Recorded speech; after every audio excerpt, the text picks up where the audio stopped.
Deputy District Education Officer Dr. Samina, Assistant Education Officers Madam Nigat and Madam हसीफ़ा। हसीफ़ा का नाम मैं हमेशा भूल जाती हूँ।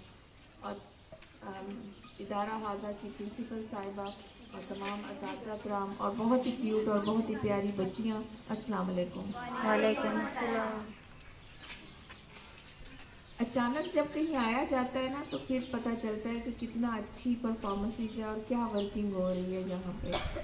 बिल्कुल सडन एक इवेंट था और आपने बड़ी जल्दी क्विकली इसको जिस तरह मैनेज किया है, बहुत शाबाश, बहुत अच्छा है।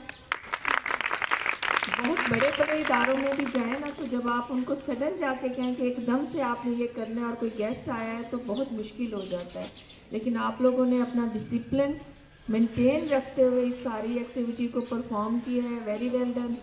यकीनन मैडम आपकी गाइडलाइन है, मैडम एईओ दोनों हमारी बहुत अच्छी हैं इनकी, और बाकी आप स्टाफ भी बहुत अच्छा, माशाल्लाह आपने इसको मैनेज कर लिया। गलतियाँ कोई भी नहीं है।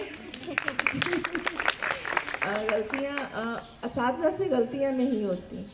एक बात मेरी हमेशा याद रखिएगा कि अल्लाह ना करे अगर असातिज़ा गलती करने लग जाएं तो वो कौमें बर्बाद तबाह हो जाती हैं। असातिज़ा से कभी गलती नहीं होती, इसलिए मुझे भी नहीं लगा कि आपसे कोई गलती हुई है।